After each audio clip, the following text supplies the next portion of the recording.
पैसा बहुत लोगों के पास है, सोर्सेज बहुत लोगों के पास है, लेकिन ईश्वर ने जिसके हिस्से में ये यश लिखा होता है कि भाई ये जब ये ऐसा एक बुरा दौर आया है, जब एक कोई ऐसा इंसान निकल के सामने आया जो लोगों की मुसीबतें जो हैं, जो उनको घर पहुंचाने का काम किया है, तो ये ईश्वर ने यश आपके हिस्से में लिखा था पाजी। और ये कभी भी प्लानिंग से नहीं होता है। जो कहते हैं ना कि अच्छी आत्माएं होती हैं, एक दूसरे को अट्रैक्ट करती हैं, तो सोनू पाजी के साथ भी यही हुआ कि जब ये सिलसिला शुरू किया तो इनके जो यार दोस्त हैं, स्कूल टाइम के, बचपन के यार दोस्त, वो सब इनके साथ जो है वो मदद के लिए आगे आए। सो आपकी सारी टीम को भी मैं बहुत बहुत मुबारकबाद देता हूँ। उनसे भी हम अपने दर्शकों को जरूर मिलवाएंगे। देश भर में पैदल चल रहे हैं।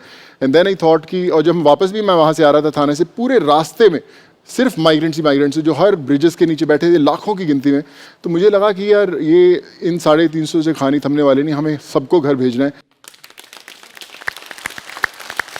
सबको सोनू सूद जो है वो अपने बेटे की तरह लग रहा है। और मैं पाजी को भी यही बोल रहा था, मैंने कहा यार जो आदमी ऐसा बिल्कुल निस्वार्थ होकर और दिल से ऐसे कोई काम करता है मानवता के लिए, किसी के भले के लिए, ईश्वर उसको कई गुना बढ़ा के देता है। वो खुशियों के रूप में हो सकता है, वो किसी भी रूप में हो सकता है।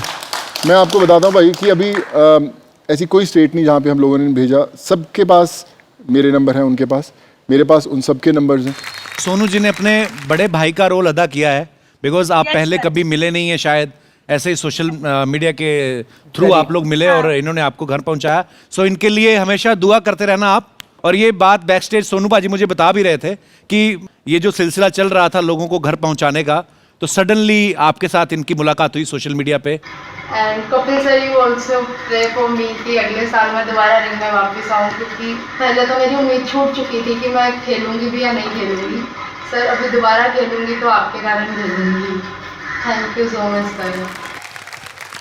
अमृत, अभी सर्जरी के बाद आप कैसा फील कर रही हैं? अभी चलने में या मूवमेंट्स में अभी कोई प्रॉब्लम नहीं है आपको? नहीं, अभी सर मेरे को with in after 14 days, with in 1 month मैं चलना स्टार्ट हो जाऊंगी और 3 मंथ्स में मैं आपके जैसे नॉर्मल ह्यूमन बीइंग की तरह चलना चालू कर सकती हूँ। अच्छे से सब कुछ नॉर्मल हो जाएगा और विद इन 6 मंथ्स में एक एथलीट की बॉडी जो होती है उसमें वापस आ जाऊंगी। सुरेंद्र जी हमारे साथ अभी हैं सोनू जी। नमस्कार जी सर। नमस्कार। हम लोग डिस्कस कर रहे थे सब कहानियां लोगों के जो जो लॉकडाउन में जितने भी लोग फंसे थे, जो अपने घर जाना चाहते थे, तो फिर हमें आपके बारे में पता चला।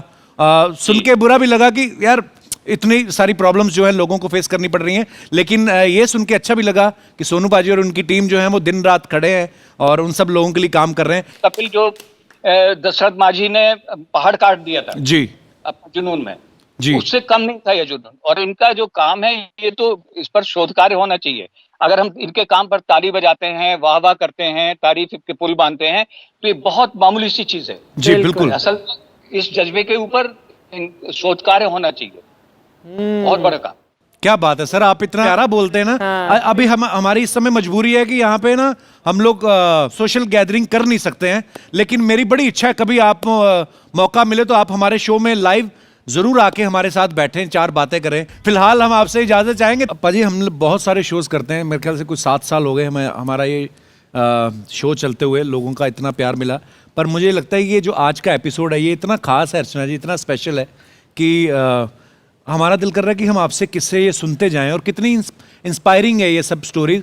और जितने लोग हमने तो खैर बहुत कम लोगों के साथ बात की, सोचो अगर 1.25 लाख लोग के आसपास आप लोगों को घर पहुंचाया, तो हर इंसान की एक स्टोरी, तो 1.25 लाख कहानियां जो हैं, किस्से जो हैं वो जुड़े हुए हैं इस काम के पीछे।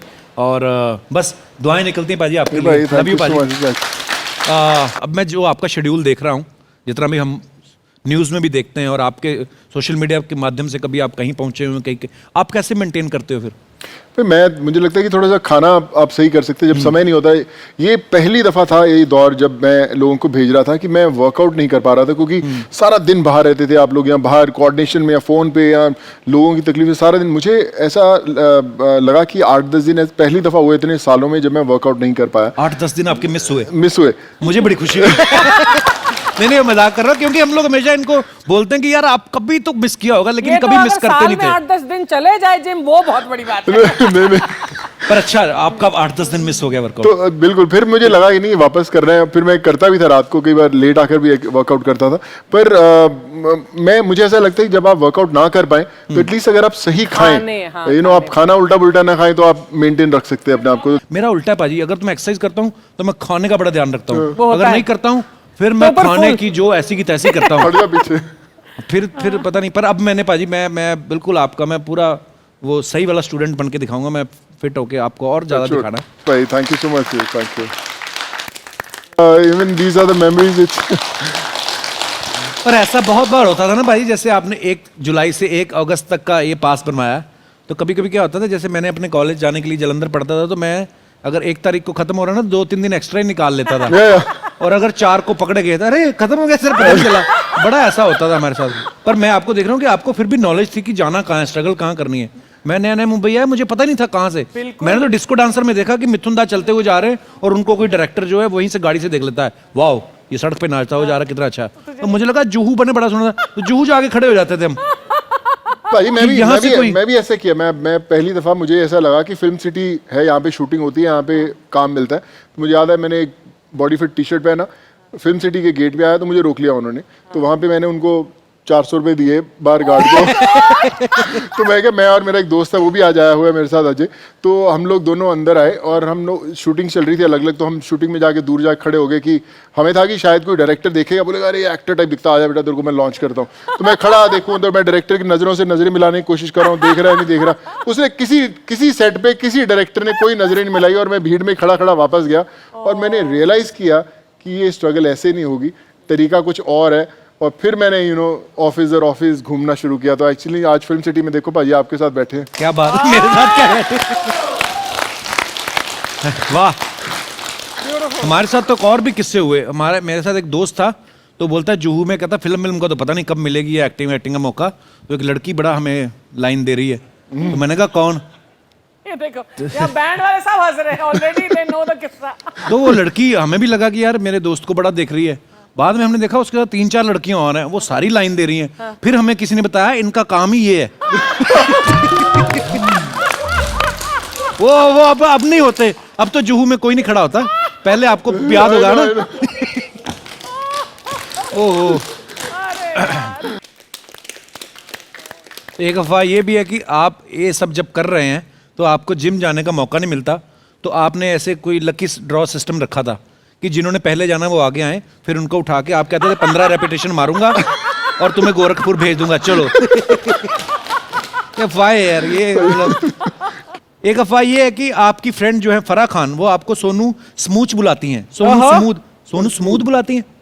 सोनू स्मूथ या। ये क्यों? हैप्पी न्यू ईयर में हमारी जब शूट शुरू हुई थी तब सब लोग मुझे बोलते थे यार तू जब बात करता है ना एकदम जैसे दिल में घुस जाता, बड़ा स्मूथली तू मूव करता है ऐसे लाइफ का, तो तेरा नाम आज से सोनू स्मूथ है। तो शाहरुख और फराह ने बोला था कि जब हैप्पी न्यू ईयर के टाइटल्स आएंगे तो सबके नाम आएंगे तो वील हैव सोनू स्मूथ एज देयर। तो उन्होंने कहीं पे मेंशन भी किया था। तो आई थिंक या फराह कॉल्स मी। बच्चा जा यहाँ से, क्यों दिमाग खा रहा है यार तू? आप हमें डांट रहे हैं। हाँ, और वहां पे जहां पे लोग चूहा खा रहे हैं, कॉकरोच खा रहे हैं, चमगादड़ खा रहे हैं और खा के रायता फैला रहे हैं, उनसे कोई आपत्ति नहीं है आपको। हम थोड़ा सा दिमाग खा रहे हैं तो इनको प्रॉब्लम हो रहा है। कमाल का बात करते हैं यार, है कि नहीं? बिल्कुल सही सर। अजीब है यार। फिर क्या होता है बताते हैं सर। तो अब ये सारे लोगों को जो गांव में पहुंच गए हैं अपने अपने घर जाते हैं, रात को सोनू सर की एक अच्छी सी फिल्म ऑन करते हैं, पिक्चर देखते हैं, रात से सुबह हो जाती है। फिर सुबह को दूसरी एक फिल्म लगाते हैं, फिल्म देखते देखते शाम हो जाती है। फिर शाम को एक और फिल्म लगाते हैं, देखते देखते रात हो जाती है। कितनी फिल्म देखेंगे? 14 दिन का क्वारंटीन है भाई, फिल्म ही देखेंगे ना, और क्या कर लेगा कोई? आप ही बताइए, और टाइम पास होगा कैसे? पता है कितने सारे यूथ को आप लोगों ने इंस्पायर किया है, और still you guys are doing a great job. अभी भी काम चालू है, और आज इतने बिजी वक्त से आप लोग अपना समय निकाल के आए, तो मैं आपका बहुत बहुत धन्यवाद करता हूं, और God bless you all. Thank you so much. Super. Kapil ji, आपकी इजाजत हो तो मैं एक वाक्य आप लोगों के साथ शेयर करना चाहता हूँ। जी सर। तो मुझे याद है पहली ट्रेन जब हमने चलवाई, मई का महीना था, बहुत गर्मी थी, और वो ट्रेन चलाने में थोड़ी देरी हो गई।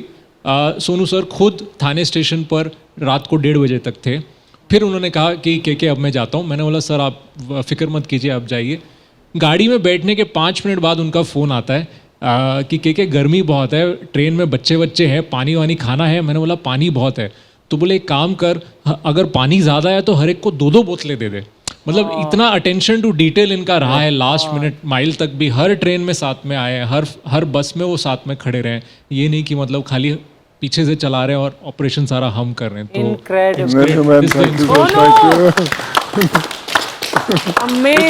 क्योंकि ये जो कर रहे थे ये किसी फायदे को ध्यान में रख के नहीं कर रहे थे ना, कि हमने वोट लेने हैं जाके, ये दिल से कर रहे थे जैसे अपने परिवार का ध्यान रखते हैं। सो भाई मैंने जैसे पहले कहा, ये ऊपर वाला बहुत गुना देने वाला है आप सबको, और आप सब काबिले तारीफ काम कर रहे हैं और आप सब हीरोज हैं हमारे। God bless you all. Kapil ji, I like to share something.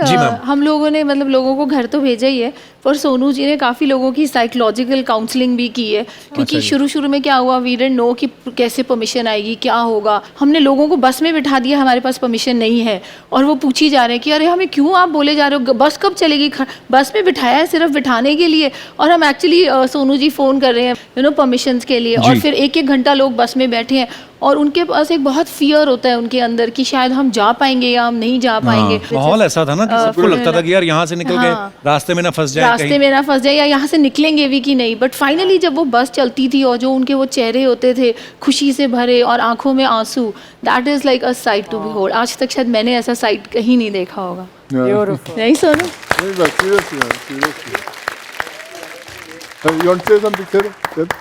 हाँ, मैं भी एक शेयर करना चाहूँगा। बीच में हमको उल्लासनगर से फ़ोन आया था, सोनू सर को ट्वीट किया गया कि 2 कोविड पेशेंट हैं, उनको बेड नहीं मिल रहा था, बहुत ज़्यादा परेशान थे, एक अंकल एजेड थे। तो सर ने अराउंड 9 o'clock मुझे फ़ोन किया, बोला यार इससे फॉलोअप कर लो, मैं सारा अरेंजमेंट करके देता हूँ। उल्लासनगर फ़ोन किया सर ने, 2-3 जगह फ़ोन किया, कहीं बेड नहीं मिला। सर ने फिर डॉक्टर से बात करके वो दोनों कोविड पेशेंट को थाने सिविल हॉस्पिटल में 2 बेड दिलाए, जो कि पॉसिबल नहीं लग रहा था। बट सर ने कंटिन्यू 3 बजे रात तक उनसे बात करके उनके लिए एम्बुलेंस अरेंज किया, और वो दोनों को प्रॉपर बेड दिला के उनसे हालचाल पूछा। बंदा एक फादर थे और उनका सन था, तो वो थोड़ा डर रहा था। सर ने बोला एक काम कर, तू कॉन्फ्रेंस में मेरी उससे बात करा। सर ने उससे बात किया, उसको इतना मोटिवेट किया, कल उस बंदे का फ़ोन आया, सर हम दोनों एकदम स्वस्थ हैं और डिस्चार्ज हो गए। क्या बात है। ये सब इमोशनल चीज़ों के मिडिल में एक्चुअली मज़ेदार किस्से भी थे। हमें कॉल्स आते थे कि सोनू जी ने कॉल किया है और कल ट्रेन है और हमें उसमें जाना है, और मैं बोलती थी मेरे पास खुद सोनू जी के कॉल नहीं आई है, तुम्हारे पास कैसे आ गए?